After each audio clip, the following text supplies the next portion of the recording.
Hello, I am back on जो बात है। राइट नाउ हम रिव्यू कर रहे हैं drama Dastak episode 13। ARY digital पे एयर होता है ये।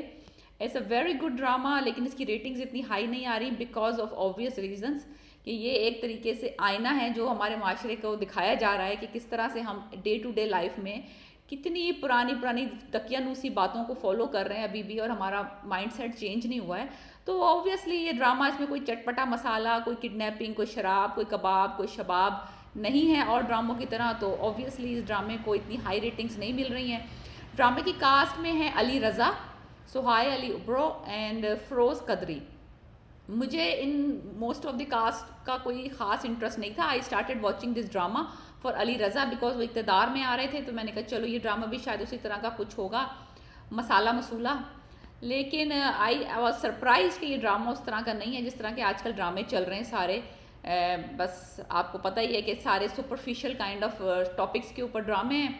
माँ बच्चा, शादी, भगाई घर से, और रोमांस, और पत्ते गिर रहे हैं, और शराबें पी जा रही हैं, इस तरह के ड्रामे चल रहे हैं। लेकिन ये drama is a very solid drama, और बहुत सारी चीज़ें इसमें हैं जो कि दिखाई जा रही हैं जो कि हमारे माशरे में बहुत नॉर्मल हो गई हैं, और हम उसको सोचते भी नहीं हैं कहते हुए या करते हुए। तो इस ड्रामे में जो मेन कास्ट है उसमें सुहाय अली अब्रू की शादी हो जाती है सैफ से, जो कि फरोज कदरी कर रहे हैं ये रोल। बहुत अच्छा रोल है। दोनों सारे एक्टर्स जो अभी तक अपीयर हुए हैं इस ड्रामे में बहुत सॉलिड हैं। डायरेक्शन बहुत सॉलिड है। मरीना खान डायरेक्ट कर रही हैं ड्रामा, जो कि खुद एक रिनाउंड एक्ट्रेस रह चुकी हैं, और अब as a director she is doing a phenomenal job. ड्रामे में कोई फिलर सीन्स नहीं है, आप बोर नहीं होंगे। Story is going on a very very fast pace. 13 episodes में बहुत कुछ हो चुका है। ये ऐसा वो ड्रामा नहीं है कि आपने 5 किस्तें मिस कर दी और उसके बाद आपने छठी से शुरू किया तो आपको पता है कि पिछली 5 किस्तों में क्या हुआ था। एनीवेज, उसने दूसरी शादी कर ली उसके मियाँ ने, और वो छम्मक छल्लो को, जो कि मोमना इकबाल है उनका नाम, I think she is a beautiful girl, उनको बिल्कुल सही कास्ट किया गया इस रोल में। तो वो सेकंड वाइफ बन के घर आ गई हैं। पहला उनका टाकरा सास से हो गया है, और जो वो लड़की है सुहाय जो है वो अपना बेटा छोड़ के जा चुकी है, जो कि उन्होंने बिल्कुल सही किया। भाई मैं लेके नहीं आई थी तो मैं लेके भी नहीं जाऊंगी, तुम्हारे घर में ही मिला था मुझे, रखो अपना, संभालो, मेरी तो जिम्मेदारी नहीं है ना बेटा। बच्चा पैदा कर लिया है तो अब बेटे बच्चा भी पैदा कर लिया और दूसरी भी सौकन भी मेरे सर पे ले आयो। तो एनी शी गॉन, और वहाँ जो है वो आ गई हैं छमक छल्लो, निका नुका करके, समझ रही हैं कि बस सब दुनिया फतह कर ली उन्होंने, मासूम से निकम्मे से लड़के से शादी करके।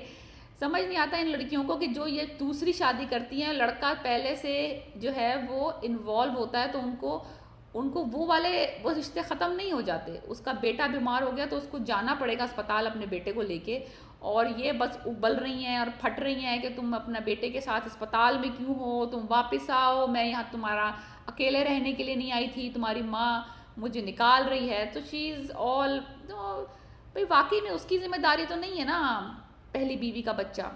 लेकिन ये आपको बैगेज में मिलता है। जब आप एक शादीशुदा बच्चे के बाप से शादी करते हैं तो आपको ये सब चीज़ें बैगेज में मिलती हैं, तो आपको पता होना चाहिए कि आपको ये सब टॉलरेट करना पड़ेगा जब आप शादी करके जाते हैं। वो एकदम क्लीन स्लेट नहीं हो जाएगा जैसे ही आपने निकाह कर लिया तो उससे।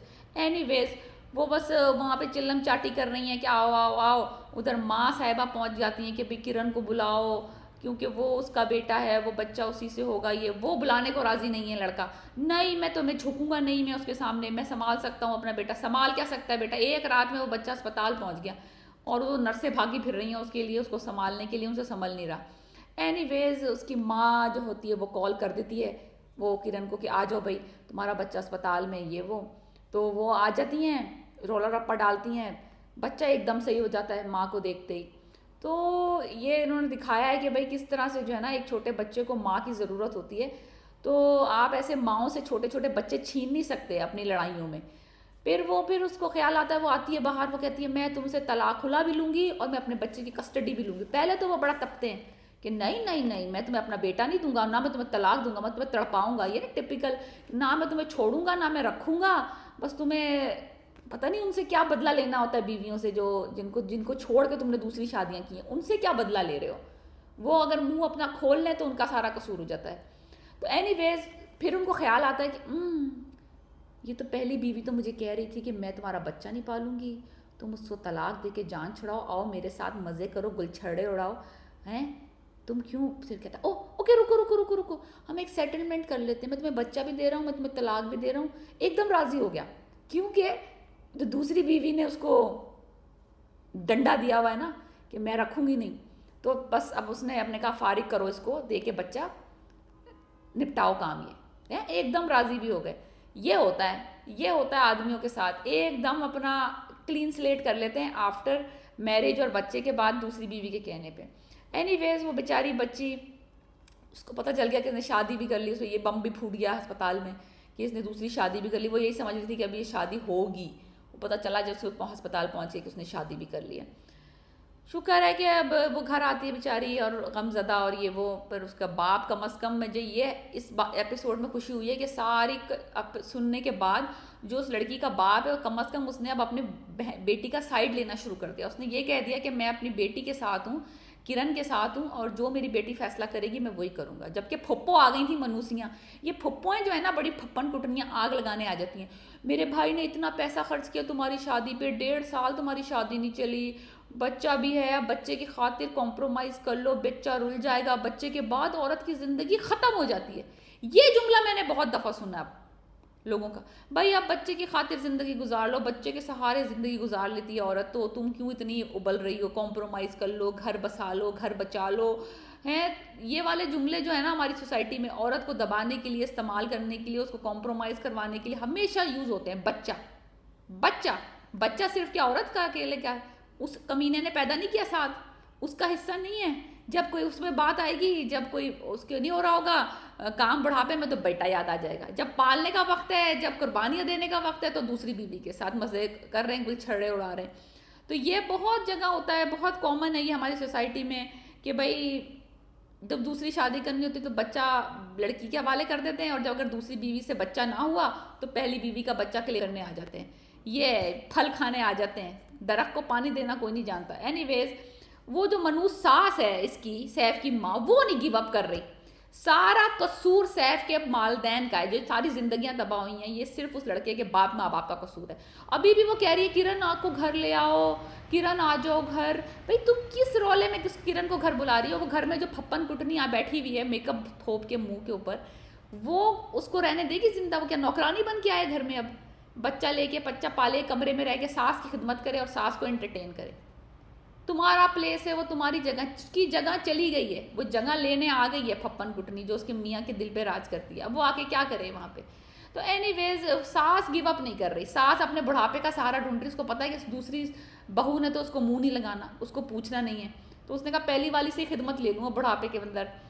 तो एनीवेज सास और ये सैफ के माँ बाप जो है ना, असल कल्प्रिट जो है वो सैफ के माँ बाप हैं, जिनको पता था कि उनका बेटा जो है वो किसी और के साथ इन्वॉल्व है। उन्होंने अपने मफाद की खातिर उस लड़की से शादी नहीं करवाई इसकी, और ये अपनी पसंद की लड़की लेके आए और ये सारा फसाद मचा। अब लड़की की ज़िंदगी भी तबाह, सैफ ने भी सफ़र किया, अब वो बच्चा पूरी ज़िंदगी सफ़र करेगा बगैर बाप के। Anyways it's a very bad situation through and through for everybody. कोई भी इस तरह के हालात में खुश नहीं रह सकता। सिर्फ माँ बाप अपने मफाद की खातिर बच्चों की ज़िंदगियाँ तबाह कर देते हैं। फिर वो कहते हैं, फिर वो भप्पू आ जाती है तलाक। जब वो कहती है मैं तलाक लूँगी, तो भप्पू आ जाती हैं, हमारे माशरे में तलाक जो है ना, उसको सिर्फ वो दाग है, उसका कसूर समझते हैं कि सिर्फ औरत का ही कसूर होगा जब भी इसने तलाक ली है, मर्द को कसूरवार नहीं ठहराया जाता। ये जुमला भी बहुत कॉमन है। वो सब यही कह के डराते हैं औरत को, बस अगर तलाक हो गई ना, सब कहेंगे तुम्हारा ही कोई फॉल्ट होगा, तुम में ही कोई ख़राबी होगी, तुम ही ने कुछ किया होगा, तुम ही ने बात की होगी जिसकी वजह से तुम्हें तलाक हुई है। शोहर की पे कोई दाग नहीं लगता, औरत पे दाग लगता है। दाग क्यों लगता है? ये वाली बात है। यही वो अगले एपिसोड में बोल रही है कि दाग क्यों हुआ मुझ पे क्यों दाग हुआ, मेरी तो कोई गलती भी नहीं थी। तो एनीवेज ये सारी जो है ना दिखा रहे हैं, फिर आखिरी सीन में दिखा रहे हैं कि वो गुलछर्रे उड़ा रहा है, मॉल कर रहा है, ज्वेलरी दिला रहा है, फन कर रहा है, और वो अकेली वहाँ दूसरे सीन में दिखा रहे हैं बच्चा पाल रही है, उसके लिए परेशान हो रही है। तो ये हमारे माशरे का बड़ा अलमिया है कि जब आदमी दूसरी शादी कर लेता है तो जो औरत होती है ना, वो सिर्फ बैगेज के साथ स्टक होती है, वो फिक्र कर रही है बच्चे की, वो पाल रही है बच्चा, और आदमी जो है वो दूसरी बीवी के साथ इंजॉय कर रहा है, फन कर रहा है, खाने खा रहा है, घूम रहा है, फिर रहा है। तो ये भी एक बड़ा डिलेमा है कि भाई सिर्फ जो होती है ना, और बच्चे के लिए फिर माँ ही रह जाती है, और माँ ही स्टक रह जाती है, उसके सारे उसके फैसले महदूद होकर रह जाते हैं बच्चे के लिए। तो ये बहुत अच्छा ड्रामा है, अब you should watch it, it's a very good drama and very nicely done. Please subscribe my channel and share. Thank you.